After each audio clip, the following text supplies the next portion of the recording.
This is We the Sales Engineers Podcast, Show 18. Let's punk rock.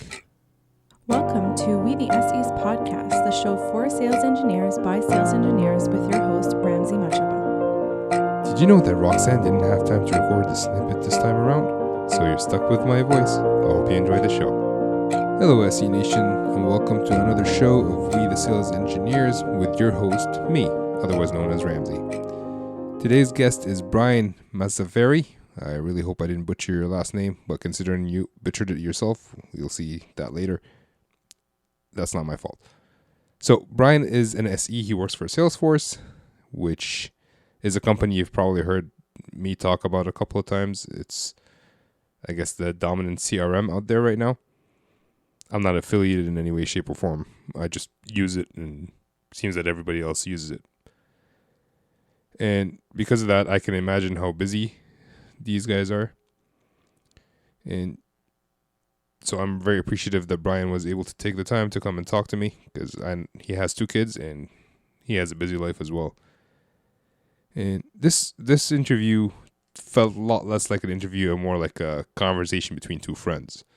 So it was fun, just a couple of guys sharing ideas, talking about the SE lifestyle and what we do to learn and stuff like that. So it was fun. He's only been on the job for a year and a half, but I learned a lot from him, and that's why I enjoy talking to SEs. We can learn a lot from each other, no matter how senior you are or how junior you are, there's always something to learn, in my humble opinion, obviously. So during the conversation, Brian had a really comprehensive list of books. It's like I went back to school. I have like 30 books now I have to read. And you can check them out on the show notes at wethesalesengineers.com/show18. So before we move on to the actual show, I want to extend out an invitation. So the whole point of We the Sales Engineers was to build a community of sales engineers who can work and help each other. And it's not necessarily just for sales engineers. Like if salespeople, product managers, whoever, have ideas that we can share with each other so we can all get better, that's great. And I've been having fun doing the podcasts and writing the blogs, but these are all my ideas, or at least the blogs are my ideas. So if you guys have ideas that you want to share, whether it's about like you want to share some knowledge or challenges that you've faced or triumphs, like a great deal that you won, and you want to write about it, I want this community. I want to build this community, so I'd be happy to publish it on my site. And, share the experience with everybody. So if that's something that interests you, let me know. You can connect with me in multiple different ways, whether it's LinkedIn or off my website. People have been doing both, so that's it. All right, let's get to the show. Hey, Brian, welcome to the show. Hey, Ramsey, thanks for having me on. Oh, it's my pleasure. I know whenever we start these conversations, we have a 5-minute conversation before we actually start, and then we start by saying, "Hey, welcome to the show," after talking for 5 minutes. So, but I still appreciate you being here and willing to chat with me. It's really my pleasure. I appreciate what you're doing. I just told you beforehand, but I've listened to all the episodes so far, and I've found them really, really valuable. Well, thank you. I appreciate you're the one who listens to it. Hopefully more people will listen to more episodes. So maybe we can start off as usual. Since do you even need me here? You can just go because you've listened to the show before. I'll just go through your question slate. No, yeah. I'll go ahead and see I'll grade you afterwards to see if you've been consistent. Okay, sounds good. Hey, all right, maybe you can start off by introducing yourself, who you are, and what do you do, and whose views you're sharing today. Yes. So my name is Brian Mazzaferri. I'm a senior solution engineer at Salesforce. And as you mentioned, yes, I do want to state the quick disclaimer that anything I'm saying today is just my own personal views and are not views that are endorsed in any way, shape, or form by Salesforce as a company. So I read that on media and communications policy and wanted to make sure I got that in there. That's good. So you're not being paid by Salesforce to be here. You're here on your own volition to help other SEs. On my own dime. Yeah, on your own dime. I'm not paying. Okay. All right, awesome. Yeah, no one's paying me anything. No one's paying me anything either, but I'm still doing it because it's fun. Oh, no. Well, no, it's okay. I'm doing it because it's fun. I'm learning a lot while I'm doing it. So, uh, That's great. if you do want to support the podcast, and I say that pretty much on every podcast, you can buy stuff on Amazon by going through my links. Oh yeah, affiliate links. Yeah, That's good. yeah, that's pretty much the only thing. But that's not the point of the podcast. I just want to help as many people as possible, and you seem to want to do the same. So let's get going with this. So you've been with Salesforce for how long? About a year and a half that I've been working directly for Salesforce. Okay, where were you before that? Well, so my career path has been I'd say a bit atypical for a sales engineer or solution engineer, as we call them now. At this point at Salesforce, I think they used to be called sales engineers until a few years ago, and the title switched to solution engineer. But I actually did not come from an engineering background. I was a musician for many years, and I found myself working at a startup about 6-7 years ago now, and it was one of those places that I was just sort of serving a generic role, and they had Salesforce at the time, but it was fairly underused. No one kind of knew what to do with it, and I sort of became the accidental admin. Fell in love with the software, with the platform. Taught myself a whole lot over the next few years. Became a developer on the platform. Got a bunch of certifications, and then really just fell in love with it to the point that I left that startup and joined a consulting firm that did Salesforce implementations. So I was there and got to work with other clients doing Salesforce implementations, projects, development work, or just across the Salesforce platform. And then, about a year and a half ago, decided to make the switch and come full on to work for Salesforce itself. I didn't really know much about the role at the time. I just knew that I loved the technology, and I always sort of found myself talking with customers and really enjoyed sort of even some of the front-end business development efforts at the consulting firm. And after having just networked and talked to some people, it seemed like a cool role. I don't think I quite knew what I was getting into at the time, but I've really loved it, and it's been a kind of crazy year and a half since joining Salesforce in this role. Okay, so I have a very important question for you. What's the name of your band, or were you solo? It's a band called I Fight Dragons. I Fight Dragons? Nerd rock. Yes, nerd rock band. Hey, do you have a video you could share? I could put it on the show notes, or you don't want to do that? Sure. I mean, it's funny. It's not something I tend to advertise these daes, but I'm not. It's not a secret. I'll shoot you a link. Hey, I'm just trying to see if I can get your music career going right now. Nice. I love it. Yeah. All right. So, how did you get the job in the consulting in the startup to begin with? Well, so it's interesting. That's what I say. Like, I was just taking a kind of an account management job there, but startups being startups, nobody particularly knew what was going on, and there was a whole lot of flexibility to figure things out. And I always kind of I've come at everything in life from sort of a hacker mentality, and I realized how much potential there was to organize some of the workflow there using Salesforce. And I'd never encountered it before, but that was kind of where I just naturally gravitated, even though at least at first I was spending most of my time either on the phone or emails with customers. Okay, and so you said you took many certifications. What were the certifications that helped you go into, develop your career into Salesforce? Yeah, so I mean, they're all Salesforce-specific certifications. I got when I really had sort of taught myself a lot at the startup. I wasn't thinking about certifications until I realized I wanted to take the leap and go into consulting, and I just was talking with people and doing some informational interviews with people that were in the broader Salesforce ecosystem, and asked, are these certifications worth anything? And they said, oh yeah, absolutely. Like, they're pretty big kind of indicators that you actually know what you're doing, because at this point, I've heard you guys mention Salesforce on almost every podcast, or at least 75% of them somebody mentions Salesforce. So every company has it, or a lot of companies, I should say, have it, and many people say they know it, but actually sort of proving that you can administer and develop on the system, the certifications are really valuable. So I just jumped in and and right away got administrator cert, advanced administrator cert, sales cloud consultant, service cloud consultant, and this what they call platform app builder, so essentially a point-and-click developer cert. And because that was a lot of the stuff I had done day in and day out at the startup. And then once I got to the consulting firm, I just kind of kept going, and now I've got something like 22 different certifications, from those administrative to developer to architect based certifications. Wow. Okay.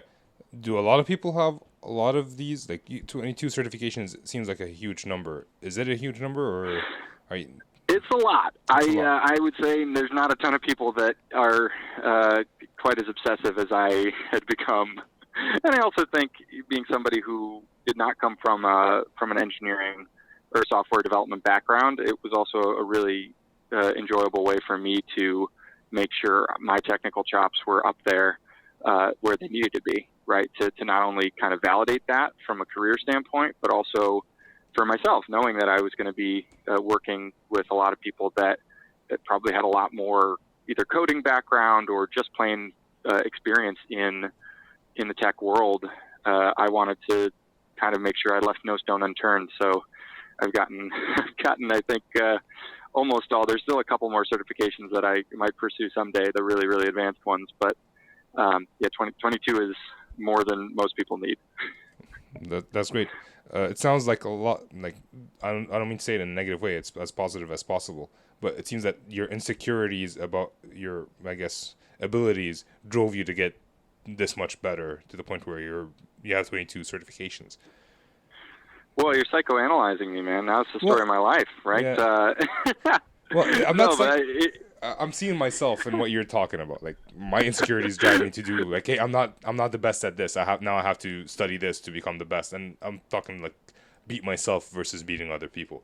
But yeah, so I think that's in common with a lot of SEs who want to be good. Yeah, you're absolutely right. I joke, but it definitely comes, I mean, whether you call it insecurity or just, I don't know, completionist, or just kind of that drive to continually get better. That definitely provided a nice concrete way for me to feel like I was filling in all the gaps in my technical knowledge of the product I was going to be working with. So completionist is the word you used right now? Yeah, got to collect all the badges, or the people that in music collect all of an artist's albums or things like that. Okay.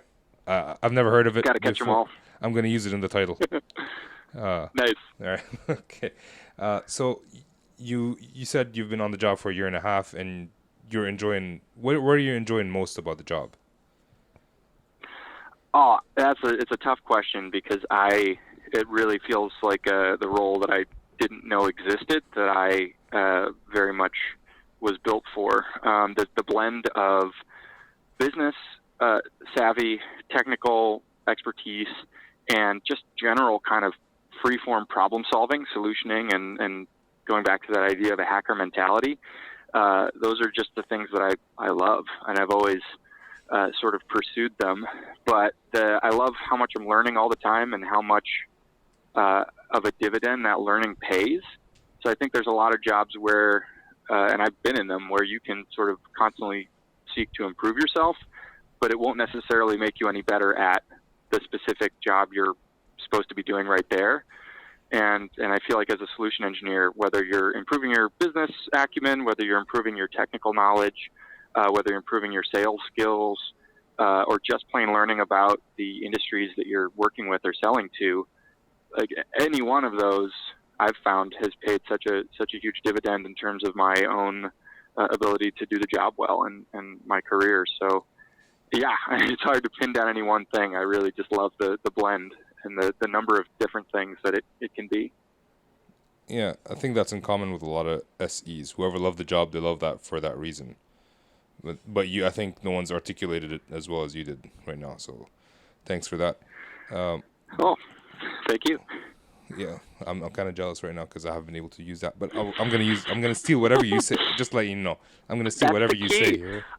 Everything I have, I've stolen. You'll see. I this is part of what I love, but it works so well. Like, nobody nobody cares when you're a solution engineer if you made it up. If you can bring the best information to the table, that's what they want. So yeah, the best ideas are all stolen. What is it? There's a famous quote that's like good artists copy, other great artists steal. I'm totally butchering it right there, but essentially all the best stuff is stolen, and if you're presenting it after stealing it, then it's yours. Okay. That's a nice thing. All right, sounds good. Possession's 9/10 of the law, that sort of thing.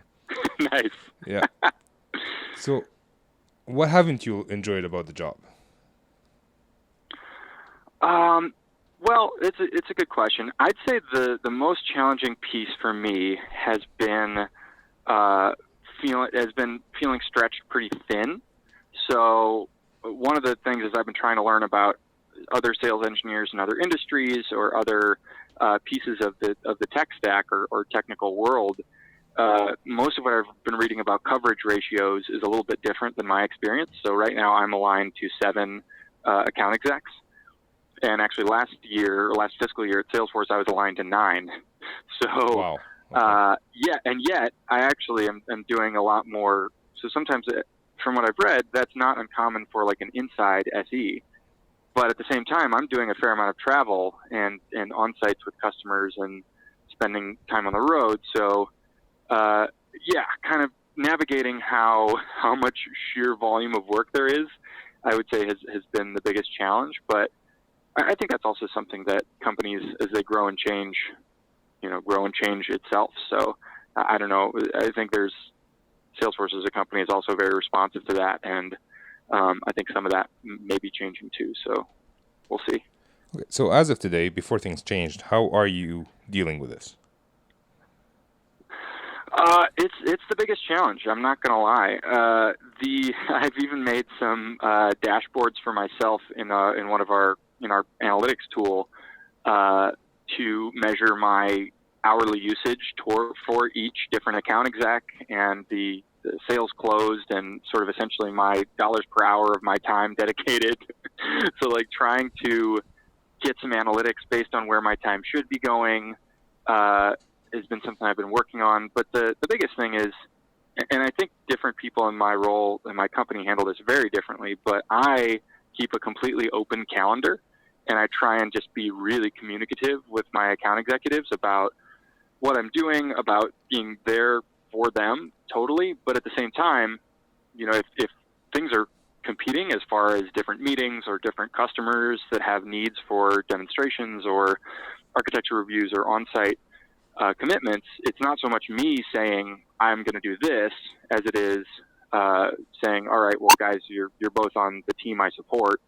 Which one of these is most important? And at the last resort, involving the regional vice president who manages the 7 people I support, and just bringing them in and saying, where should I be spending my time here? So those are the tools. But at the same time, I've heard many of your guests say, and I laugh every time. Of course, every salesperson thinks that their deal is the most important one. So it's never a completely solved situation, but definitely something I spend a lot of time thinking about how to improve. So you mentioned you keep an open calendar, as in you don't book anything on your calendar, or like what do you mean? Oh no, open sharing wise. So Okay. most of our, I'd say a lot of the people in my role recommend only showing your free or busy information and not showing what you're doing at any given time. And so I am totally transparent. Like anybody can look at my calendar and see what I'm going to be doing at any given time. And so they'll know if they're booking over something, what they're booking over, for better or worse, right? If they're booking over one of their teammates' things, then probably I'm going to have to come back and have a question about, did you know you did that? Because everyone can see my calendar. So, and I think that philosophically that is a bit different with folks that want to have everything, reach out to me and I'll let you know if something can be moved, as opposed to, you're going to see what I'm doing. And so depending on what you're booking, maybe it's important enough to move something, but maybe it's not. And I trust you to have my back in the same way that I have yours and not to go crazy with my calendar. All right. So I don't have the same problem as you do. I have one sales guy, Mm-hmm. and he doesn't see my calendar in terms of what I'm doing exactly, but he can see when I'm busy and when I'm not, and he generally knows that it is related to one of his customers. Right. So that makes more sense to me. And I would say most people in my company or on my team, my SE team, have that same attitude too. It's just that I feel for my own mental sort of approach to it and my relationship with my account execs. Yeah, they're usually they know, because exactly like you said, he knows that chances are whatever you're working on, it's going to ultimately benefit his customers. Yeah. Whereas it just gets a little trickier when you've got 7. Yeah. I would like to imagine how that would go if I'm doing it, but I don't know how it would go. So Yeah. like you can't really tell anything about that until you're in that situation. So Totally. you basically wanted to show them everything about your calendar so that if one account manager wants you to work on this at the same time as another one wants you to work on something else, they can talk amongst each other and decide which is important. Is that the reason you're doing that? Yeah, exactly. So, and sometimes if it's if it's some more like administrative meetings or training things that might be on my calendar because they're company-wide things, they'll know that it's okay if they need to book over it for something important, right? And that becomes a thing too, right? So it could be a really important training, and I'll write, do not book over. But maybe it's a training that I would attend if I was free, but at the same time, customer-facing activity takes priority over a lot of the kind of more casual training things that end up on my calendar for one reason or another. So yeah, to me, it's just a little easier to open the kimono there and let some of my account execs negotiate amongst each other.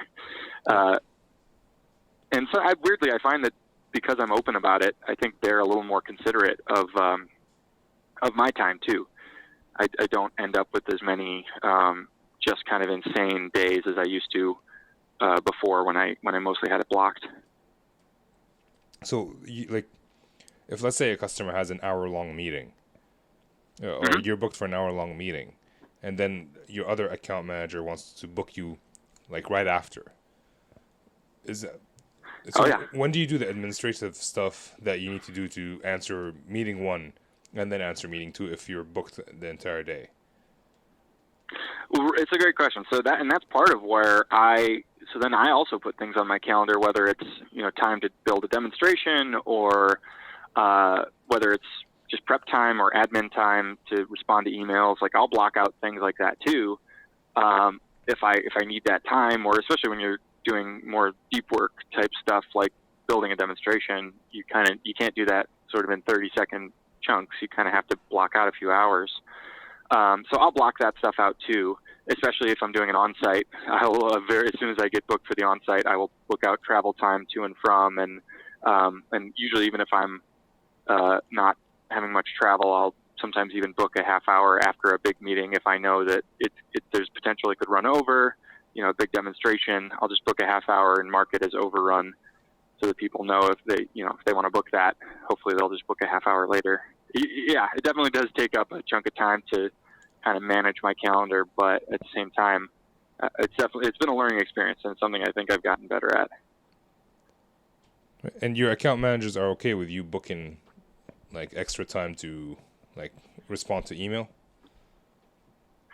Yeah, I would say so. I mean, don't get me wrong, I'm not like booking out email response time, in the middle of the like really hard, or in the middle of busy season of a busy work day. That stuff, a lot of time I'll end up booking some time at the end of the day for it, or I usually do a lot. I've been trying to lump my like one-on-one meetings to the end of the week. It's like Friday afternoon, just because there's usually a lot less customer-facing activity at that time, so it's less likely for them to get booked over. Yeah, the reason I'm asking is because I get a lot of... So I have a good account manager where if I book my time and he needs something, because I book Friday afternoons usually for catching up and learning, because Sure. if I don't learn anything, if I go meet a customer, I'm not going to be able to answer your questions because I didn't have time to learn anything new. Oh yeah. Some account managers don't understand that. It's like, hey, you just need to work on whatever you're working on today. Don't worry about the future. Or like email your customer at night after you put your kids to sleep when you're exhausted and you can't even think straight. So luckily, I don't have that. I have a good account manager, but I hear a lot of horror stories about that, and that's what. Yeah, I've Go ahead. I've lucked out a bit on that front too. Sure, no, I totally I hear you, and I could see that happening, just given the nature of the roles of account manager and sales engineer, or AE and SE, or whatever you want to call them. But thankfully, the team I support is pretty respectful of that, and I will also say Salesforce as a company has a pretty solid emphasis on working hard, but also work-life balance. And so no, I would never. I have not. Or I should say, in the year and a half I've worked there, I've not been sort of guilted or shamed into, trying to be responsive at 9 or 10 at night or in the middle of a weekend. Not that it couldn't happen, but it just hasn't really been. Don't get me wrong. I've worked plenty of those times, but usually it's when I'm not smart enough about my calendar and I end up having to build a demo for the next day or something like that. Yeah. In my last blog post, I did mention that I don't know an SE who doesn't work overtime, like 10 to 15 hours over every week. But still, Yeah. but that's so. I also think that if an SE is able to actually work with his account manager to have a discussion, open dialogue with his account managers, you end up having less problems down the line about scheduling. And the fact that you have an open schedule, everybody can see what you're doing, and you're not afraid to say, hey, 15 minutes here to answer emails. I think that also helps your relationship with your account managers. Yeah, and I got to imagine Salesforce is not unique in being a technology stack that changes all the time and that grows all the time. And a lot of times I am the sort of front line for my account execs on the newest technology, whether it's something that we're launching. I mean, Salesforce has 3 releases a year introducing new features, and beyond that is also an acquisitive company, right? We just bought MuleSoft, gigantic integration company. So I say that because there's, at any given time, a ton of new stuff that has just popped up in the past couple months, and almost always on the technical side, right? A new product we've acquired, a new market we've entered, something like that. And it's kind of on me to have a perspective on that, because our customers read the news and they're going to want to know how it applies to them. And it's all, obviously it's a very exciting thing when we come out with a lot of AI-based features recently, or when we have a new acquisition. So I feel like my account execs really do respect the fact that I'm going to be their lifeline a lot of times when it comes to having that next level of knowledge about the newest technological thing in our ecosystem or platform. And so they're very respectful of the fact that it takes time. Like you said, you've got to be able to constantly learn and keep up with the evolving technology stack. All right, cool. Well, I'm happy your account managers see that. So that brings me to my next question, which is, like, since you get a lot of new stuff that you need to learn and new technologies that you need to understand so you can actually answer customer questions or AE questions, what's the best way you find that you learn with? Oh, that's a super. I feel like that's in some ways, $1 million question, right? For SEs especially, but for anybody when everything just starts changing as fast as it does today. How do you learn? As we've already kind of talked about a couple times, I feel like I very much try and take a hacker mentality to anything I'm learning. So anytime I can jump in, whether it's something that a customer wants to know about for a demonstration, whether it's something that's working its way into one of my deals, and so I have to take the excuse to take a half a day and dive into it. For me personally, it usually starts with kind of an overview. We've always got a lot of great materials internally in our own Salesforce instance for any new products or features that are rolling out, whether it's from an acquisition or from the product team itself. So I start there, but then ideally, for me personally, I'm a very hands-on learner. So anytime I can get access to that feature itself in one of our demo environments, or just kind of get hands-on with the tech and think about a potential use case or how I would add it into a demonstration. For me, that's how I like to learn the best. So you end up playing with it until you break it and then try to fix it, kind of situation. Oh, yeah. You ask what I'm doing at nights, it's not really responding to AE emails, it's breaking and then fixing my demonstrations. Nice. So when you're working on a new technology, like, how in depth are you expected to learn that technology? And here's the big question that I always ask myself: how am I supposed to know what I don't know? So is that something you considered? All the time. I was just having this question with my manager yesterday because I think that we sort of started this idea of a completionist. My instincts tell me that I need to know it front and back, but the reality tells me that that can't possibly be the case, given the expanding nature of our platform and the accelerating rate of change, and also just the fact that I know you've had other guests on that talked about the overlay roles, right? Whether you call them a specialist or a consultant or whatever, we definitely have those overlay solution engineers as well. We call them specialists, and at some point, right, I should not be, if it's really a specific deal that is. So I'm technically, I didn't even start with this. I'm a core solution engineer, so not a specialist, but so that's sort of a dance that I know a lot of SEs do, which is how much of any given specialty product should I know. And I think I definitely go deeper than most. Like I've been thinking a lot about this, so I think my goal is to get to a medium level of proficiency, right? So I know enough to know what I don't know. And that's the part that can be challenging, is if you find yourself in a situation where you don't know what you don't know. I find that that's where core SEs can get into trouble or make missteps.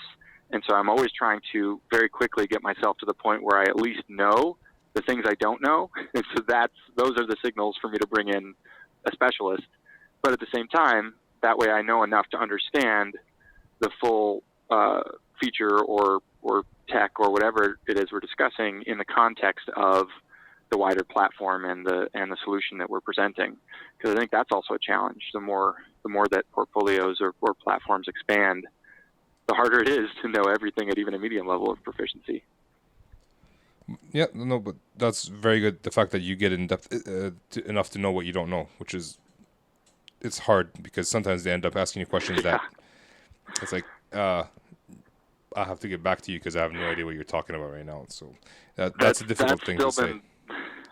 That's been I would say that's been one of the hardest things for me in the customer-facing sense. Is I always want to have all the answers, and I've learned that if I run into it, that's part of why I've lately been so insistent on knowing what I don't know, because it's okay when you get to that medium level to say, that's a great question. I didn't realize we were going to go to this depth in this conversation about this piece, so I'm going to bring in the specialist, or even just I'm going to ask my specialist, right? So I'm the generalist, and I think people really respect that, especially if you've gone to that medium level where you can at least be conversant about the things that you can't go into depth on. Right? It's sometimes if your eyes just glaze over, I think sometimes that's the moment I try and still avoid. But I've had to become a lot more comfortable saying, I could say something here, but I'd actually rather get to 100% by talking to one of my specialists and come back. Yeah, and if your eyes glaze over, I think what the customer is going to be thinking is like, I already have an AM for that. Why are you doing that? Totally. Yeah, but I think we have to be, as journalists, SEs, proficient enough to be able to build a vision for the customer of what the solution could solve for them, not necessarily get into the details of what the solution entails. Because then we can get the specialist SE. Like once we sell them on the idea of what we can do for them, then we can get the SE to actually come in and show them how it's done in a demo or whatever. So yeah, well, I couldn't agree more, especially if you're talking, as I think is not unique to my company, more and more companies are looking at more sort of multi-product, very solution-oriented deals, right? So you're not just talking about, we're going to sell you this one product. You're talking about, here are the problems we're going to solve for you, and having a generalist SE in there to do the solution architecture, whatever you want to call it, and kind of own the overall vision, I think is really important, because otherwise you try and bring in 3 different specialists, and it's going to look like 3 different products. And even if it is under the hood, whatever's going on, like you've got to really still be there to paint that vision and to bring it all together for the customer from their perspective of what they want to be solved, as opposed to how these 3 different features or products work. Exactly. I agree. So what's a week in your life look like? Oh, wow. Great question. In that it's always different. So that for my corner of the world, it's a lot of discoveries and demonstrations. I mean, those are the meat and potatoes of these kind of cycles, at least I certainly know in the SaaS world.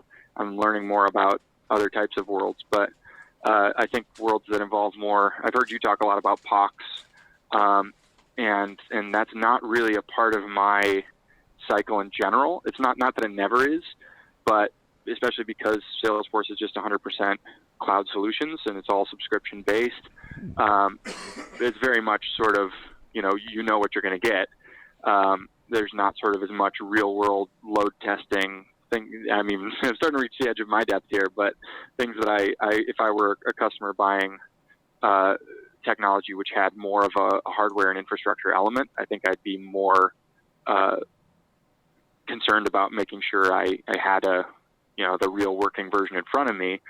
But in my world, it's a lot of discoveries, ultimately demonstrations, and then also a fair amount of sort of what I think of as trusted advisor work, where you are, especially with existing customers, helping them understand either the products they've bought or other things that are going on in their business that we might be able to help solve, ways they might continue to expand or leverage their investment in Salesforce, and then a healthy smattering of team meetings and one-on-ones and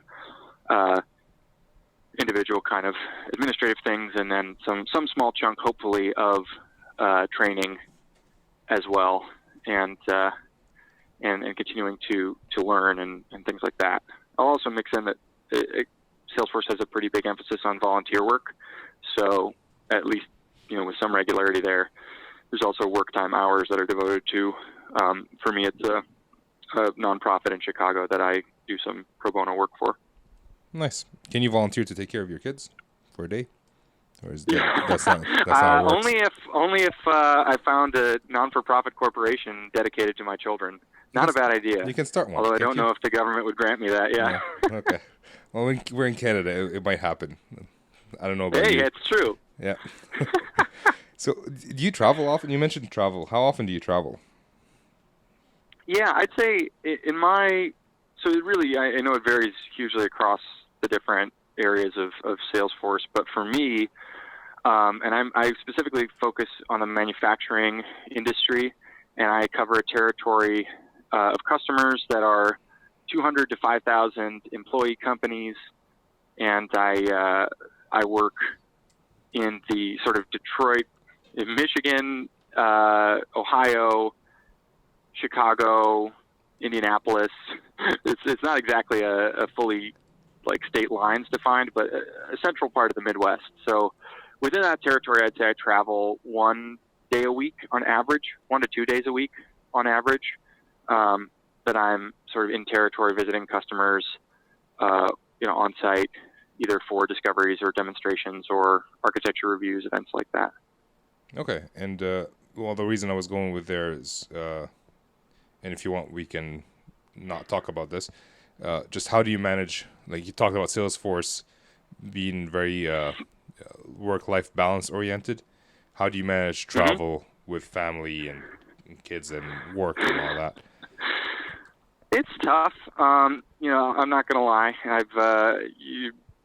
think we've both got 2 little kids. I've got 2 little kids. I know. I think you do as well. Yes, I do. And that's definitely a challenge. That said, I was coming from before I was at Salesforce. I was coming from a consulting firm where there was at any given time a very decent chance that I could be put on an out-of-town project and have to be there like Monday to Thursday in Boston or whatever it is. So for me, going to the sales engineer role where I was traveling maybe 1 or maybe 2 days a week actually felt like a little bit less travel. And it's not every week, but in some weeks it might be a little bit more. It's a challenge, and that's but it's a challenging piece of it. But at the same time, I certainly feel the in a very kind of digital and disconnected world, I think the more you end up really meeting your customers face to face, I can absolutely feel the value of that. Yeah, well, I don't travel. All of my customers are in my local area, so whenever there is a reason to talk to a customer, I usually end up going to visit them because I get a lot out of it just looking at their body language. And Sure. although some customers, I prefer working with them via WebEx, especially. I heard you say that in one of the episodes, and I really thought about that. And you were saying specifically when you have to do more of a training type thing. No, was that what you were talking about? Some customers, I'm a pre-sales engineer. My job is to work with a customer to actually end up helping them solve a problem and buy it.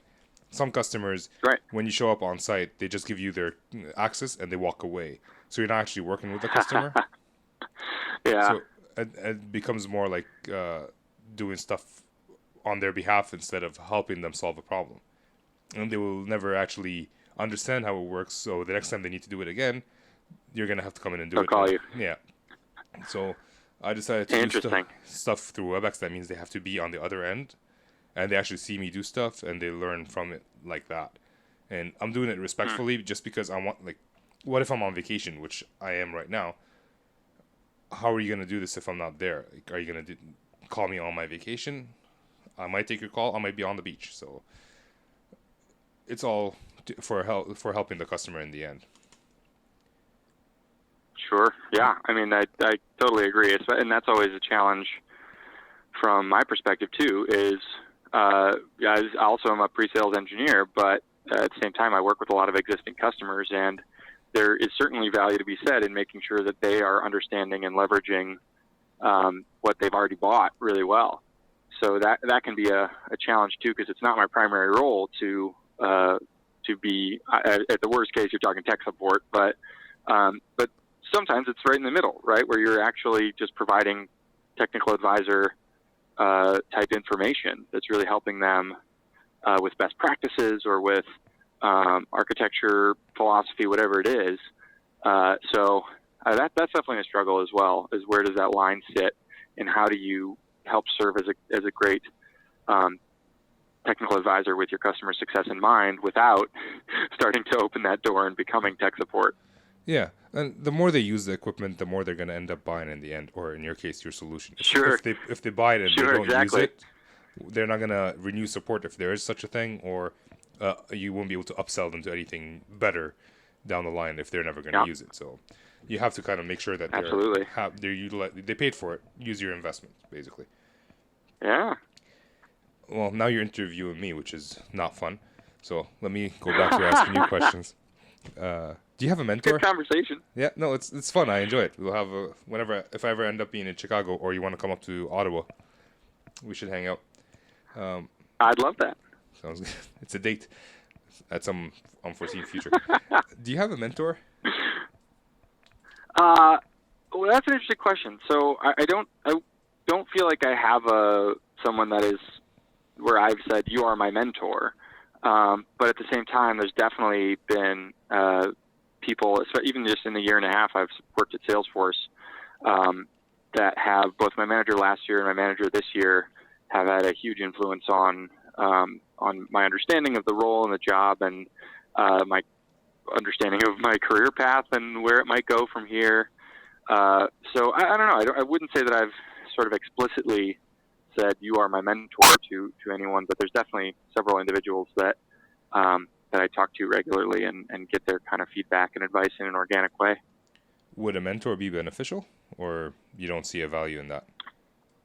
Oh, absolutely. If anything, I feel like for me it's been more something about like asking somebody. It'd be like I don't know. I've been married for over a decade, so I can't even remember how awkward it was to ask someone to be my girlfriend. But I remember it being pretty awkward, and somehow being like, "Will you be my mentor?" feels that type of awkward. But I'm not against it. Well, maybe you can do what I did and don't tell your girlfriend that she's your girlfriend, or let her figure it out later. I did not do that. She just doesn't. Yeah, I did not. But It sounds like an interesting strategy, though. yeah, it's like, That's essentially what I'm doing, right? Yeah. I'm not telling you that you're my mentor, but you're clearly mentoring me. yeah. So just start asking her questions whenever you have something. Oh my God. Seriously. I hope my wife doesn't listen to this. All right. Do you report to your SE manager directly, or do you report to an SE manager or to a sales manager? I report to an SE manager. Okay. Have you ever reported to a sales manager? I've not, and it's interesting. So I've read I think you've mentioned a John Kerr book previously on the podcast, but the kind of textbook of his that I stumbled across, Mastering Technical Sales, Yep. talks a lot about the different types of who reports to who, and in reading some of the different strategies or styles where that could happen, I read about sort of smaller places where you might report to, or like more of a branch strategy where there might not necessarily be a formal SE manager and you report to a sales manager, and I thought to myself that sounded pretty scary. I would think so too, but you never know. I think it also depends Yeah, on the exactly. manager. True, very true. But yeah.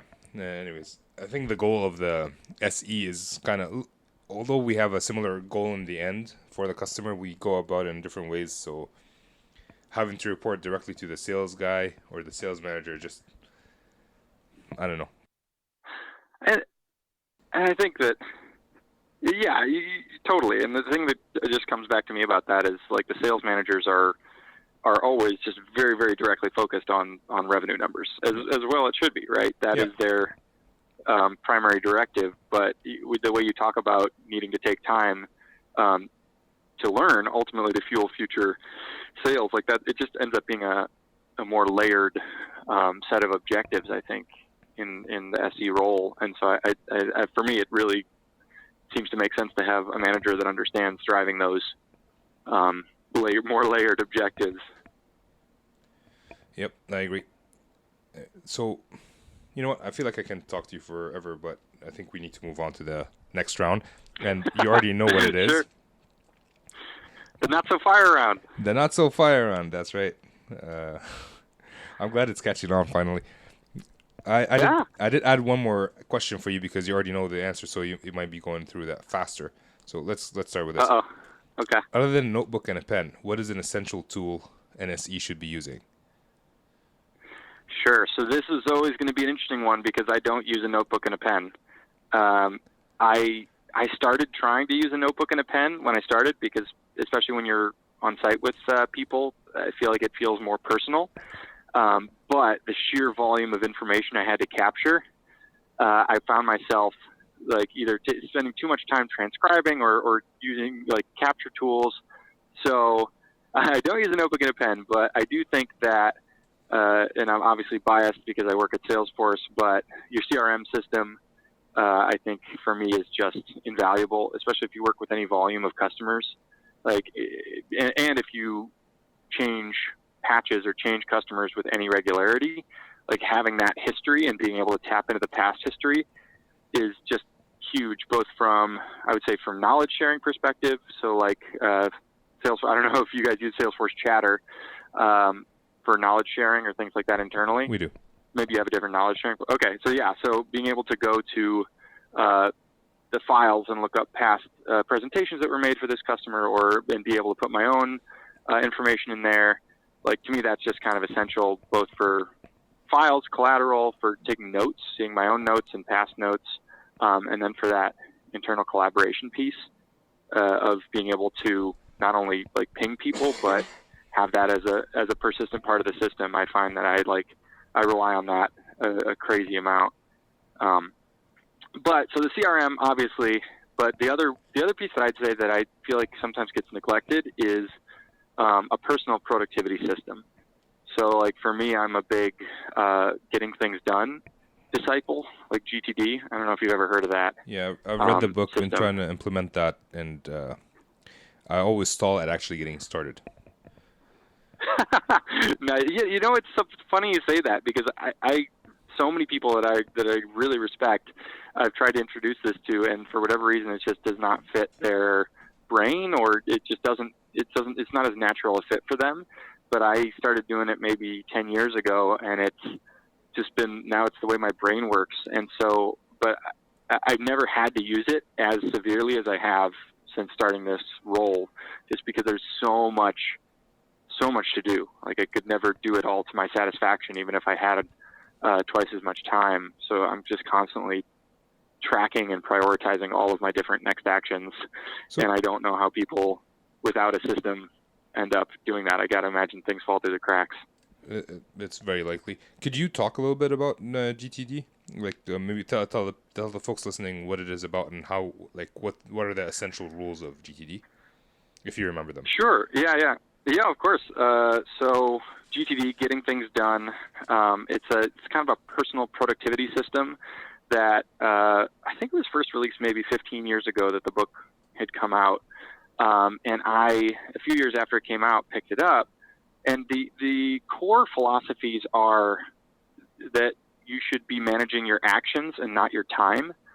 So that really resonated with me, because especially a lot of people have either to-do lists or calendars or things that you try and block out time to do something, but then if it doesn't get done, or if you're in any kind of fast-paced job, things just change and other things pop up, and inputs end up throwing off your whole day.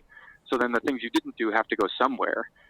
So the whole system is really just based around this idea of capturing everything that comes into your life, whether it's through your email inbox or through physical mail or GChat or chat platform, whatever it is, capturing all the inputs.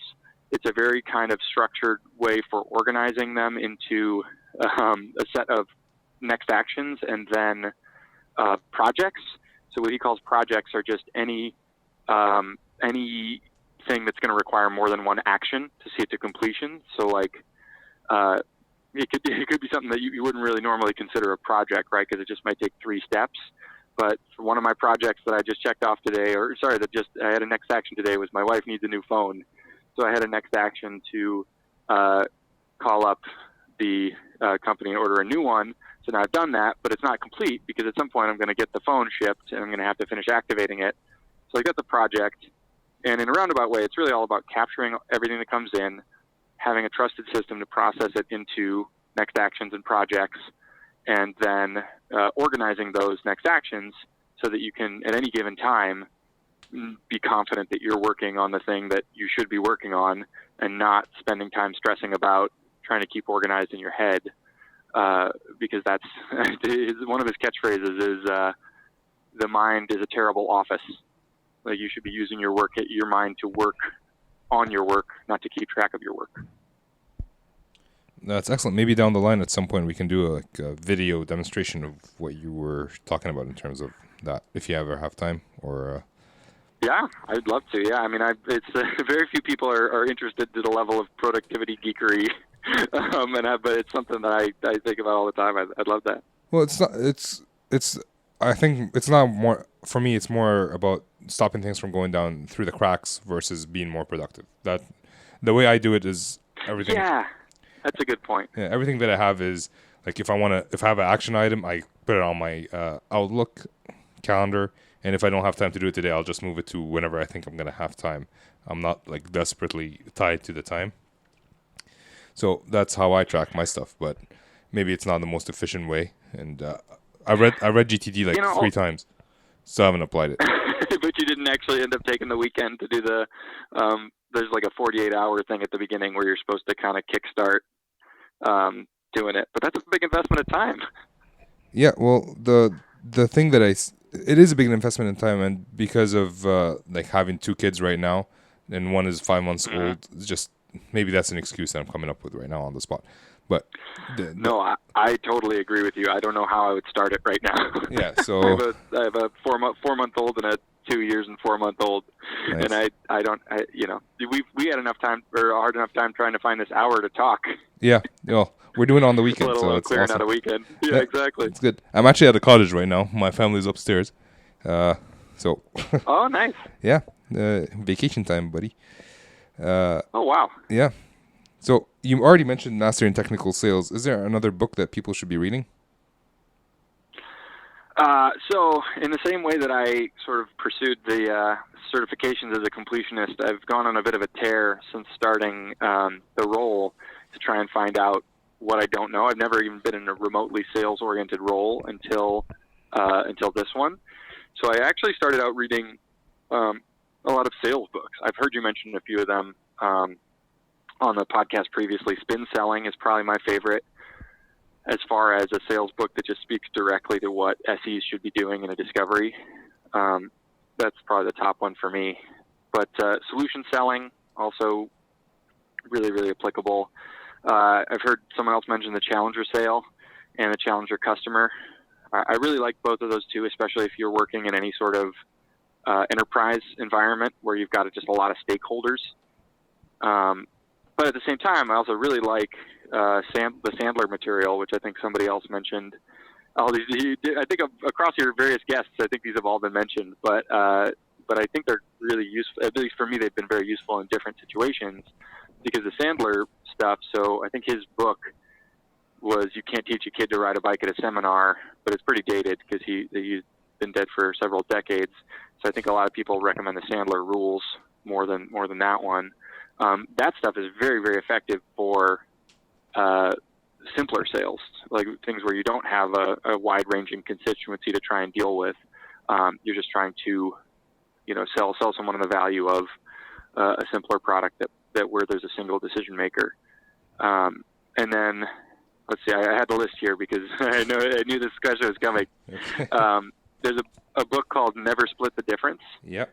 I can't remember. Did someone bring that one up? Yeah, I think someone just brought it up a couple weeks back. Yeah. That's a negotiation book, but I also think it's just a wonderful people book. So that was the sales side, but I have a handful of SE books that I've been reading as well. Okay. Do you want to share those, or? Sure, yeah. So Mastering Technical Sales we talked about, which I thought was great. It's sort of written like a textbook, so it's really nice to just be able to have and flip back. I especially love the stuff there about how SE organizations are structured at different sizes of companies. That was very insightful for me since I've only ever worked in one SE organization. It was interesting to get context. I also really like Demonstrating to Win, and which is by Bob Riefstahl, I think. It really kind of it's a bit centered around like ERP sales, I think. So very sprawling, big investment, transformational software sales, but really just great stuff. And then Great Demo is the other kind of big Peter Cohen, I think. And I just butchered his name, but I thought there was really awesome stuff in there as well. Kind of some terms that I steal all the time.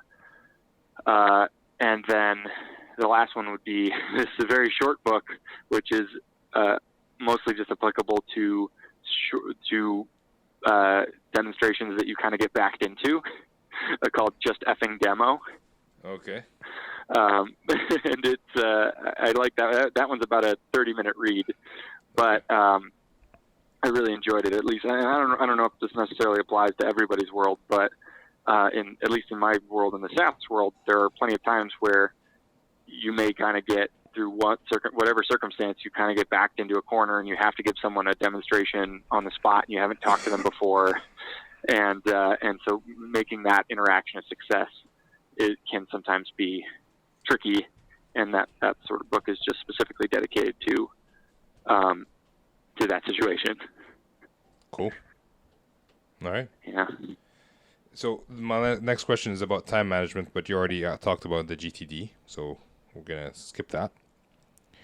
Unless there's something else you wanted to talk about. No, it's definitely my sort of primary that and a book called Deep Work. I don't know if you've run across that one, but it's definitely informed the way that I think about the SE role because I've never been in a position where I have to do both deep and shallow work. But they're both very important. Like I've got to do meetings and I've got to respond to emails and kind of crank some stuff out. But I also have to do, learning and solutioning and things that take much more brain power and can't kind of be done in 20-minute chunks. So that's the other piece of that for me that I've been thinking a lot about lately. Is the book? The book is called Deep Work, but it's very much about the value and difference between the types of work that require more time and focus versus shallow work. All right, cool. I've never come across it. I think I heard a guy talk about it on a podcast, which he's a mathematician who talks a lot about deep work. Nice. So, yeah, I can share the podcast with you later. Yeah, I'd love to. Who do you think would be a better SE, an introvert or an extrovert? Oh, man. Personally, I say an introvert. And maybe that's just because I am one. But it's just so funny. I was talking with some of my coworkers yesterday Friday, about the different personality types, like Myers-Briggs, the 4 letters for personality types, and what types people were. And I think everybody on my SE team, or most of us, were fairly strong I's, from an introverted, extroverted perspective. But that said, it can't be, you have to like people too. So it's a funny thing, because I think I'm an introvert, and just from the sense that I spend energy around people and I gain energy by being by myself. But that said, I really enjoy being around people. So I think you've just got to have that balance. So if you're an introvert, you've got to at least enjoy being around people, even if it takes your energy. And that said, I think you could be a great SE as an extrovert. But if you're an extrovert, then I think you'd also have to have a little bit of that something that enjoys being by yourself, so that you could still study and learn the new technologies and all the, even the build out demonstrations. Or I don't know enough to know specifically what goes into building a POC, but I imagine if it's anything like building a demo, it's a fairly solitary thing. And so I think it takes a little bit of both, but no matter what you are, you have to at least enjoy the other piece, would be my thought. All right, cool. Excellent answer. Like all of your answers. Are you an extrovert? What would you say? Oh, I'm an introvert. I know how to turn it on and off. Okay. I enjoy people in the sense that I can enjoy people for bursts, but then I have to go back and I get my energy back by looking into those emails that they asked for me, or preparing POCs or demos, that sort of thing. So pretty much what you answered. Sure. Just you answered it way better. All right. Last question. What advice would you give an SE that you feel they don't get from anybody else? Wow, that's a tough one for me, being so new at it. I hope whatever advice I'd give still holds relevant when I've been doing this for a few more years. But I would say the biggest thing is to always keep a hacker mentality. So that's and I guess I've said that a few times, and maybe I should, explain it a little bit more. But to me, at least, this hacker mentality is, you're not ever going to be the complete expert. I think as a pre-sales engineer, you're sort of trading the complete understanding and depth, I think, of somebody that's just going to be strictly a product person.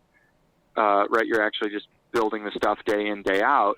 If you're taking some of your focus and selling the stuff, you're never going to be the deepest. But at the same time, you're, at least what it seems like to me from my year and a half, is so much of the value I bring comes from the fact that I'm always willing to jump into something and figure it out and put the pieces together in a unique way, just being a problem solver.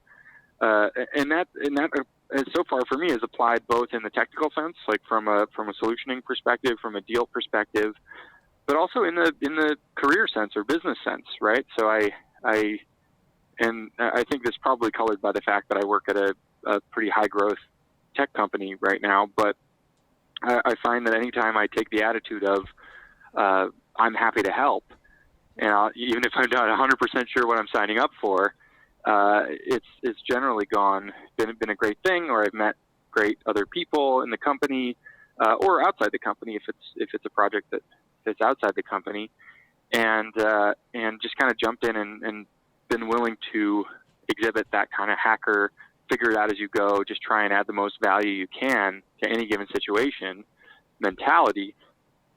That to me has been a really good kind of guiding philosophy. Not sort of trying to figure out what are the lines of my job description and I'm going to stay in those, but trying to just figure out where can I add the most value to any given situation and figure out how to do it. Hack around until, you sort of said, break something until it works. That, I think, makes, at least from a technical standpoint, but also from a business or interpersonal standpoint, is hopefully you don't break things too bad, but at the same time, I'd rather sort of lean in a little bit and jump a little too far and then figure it out and help kind of drive things forward than to sort of reserve myself too much. So a very long-winded answer, and hopefully I will still feel that way in the future. You know what? But at least so far, that's been my attitude. But that's a great attitude, and that's awesome advice, and everyone should listen to it and do what they will with it. That's it. That's all my questions for you today. This was a ton of fun. Thanks for being here. Yeah, thank you for having me on. This was a blast. I've really enjoyed it. Again, thank you for doing this. As you heard all the different books I read. This literally, I stumbled upon your podcast from thinking to myself, I've read a lot of books. I really liked it. I wonder if there's anybody out there doing an SE-based podcast.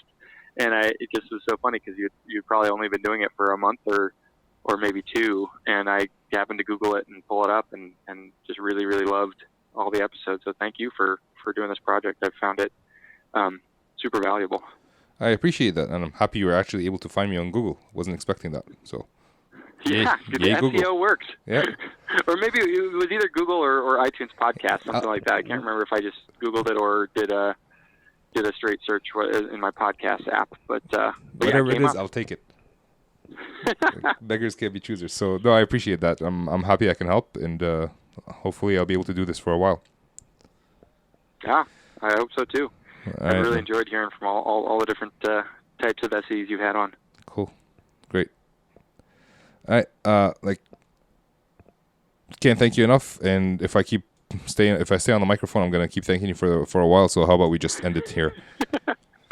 Sounds good. Well, you should get back to your vacation. I'm honored that you'd take the time. But yeah, seriously, anytime if you find yourself in Chicago or if I find myself in Ottawa, we should definitely get together. For sure. Sounds good, man. I will catch you later. Awesome. Thanks, Ramsey. Have a good one. You too. Bye. Thank you, Brian, for coming to the show. I know how difficult it is to have two kids and find time to breathe, let alone have an hour discussion with a random stranger.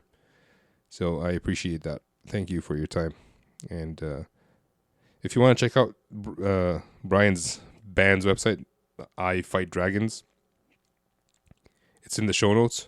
WeTheSalesEngineers.com/show18. Their website is in the show notes.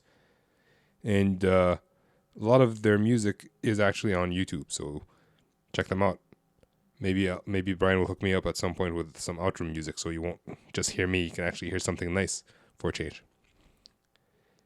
I'll repeat my invite to the people, to you guys, about writing blogs. Let me know if that's something of interest to you.